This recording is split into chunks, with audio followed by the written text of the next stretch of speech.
आता राज्यातील पावसासंदर्भातील काही महत्त्वाच्या बातम्या आपण पाहूयात। राज्यामध्ये पुढील 6 दिवस मुसळधार ते अतिमुसळधार पावसाचा इशारा हवामान विभागाने दिलेला आहे।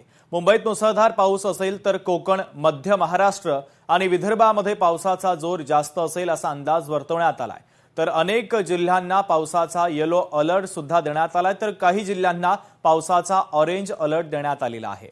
या संदर्भात हवामान विभागाचे शास्त्रज्ञ SD सानप यांच्यासोबत संवाद साधलाय आमचे प्रतिनिधी बालाजी पोद्दार यांनी। पाहूयात। राज्यात मुंबईसह कोकणामध्ये मान्सूनची जोरदार हजेरी पाहायला मिळालेली आहे। पाऊस जोरदार होतोय, त्याचबरोबर इतर भागात सुद्धा येलो अलर्ट देण्यात आलेला आहे। नेमकं राज्यातली आजची मान्सूनची परिस्थिती, पावसाची परिस्थिती काय आहे आणि पुढील 2 दिवस राज्यात कसं वातावरण असणार आहे हे जाणून घेण्यासाठी माझ्यासोबत हवामान विभागाचे शास्त्रज्ञ SD सानप सर आहेत। बघितलं की मान्सून जो आहे तो पूर्ण महाराष्ट्रामध्ये 28 जूनला तो दाखल झाला। त्याच्यानंतर आपण आता बघतोय की पुढे त्याचा प्रवास जो आहे तो थोडासा थांबलेला आहे आणि मध्ये काही दिवस बघितलं जरी मान्सून पूर्ण राज्यामध्ये आला होता तरी ज्याचे जे विंड आहेत किंवा त्याचा स्ट्रेंथ आहे ती एवढी नव्हती किंवा तीव्रता एवढी नव्हती, थोडा वीक झालेला आपण बघितला।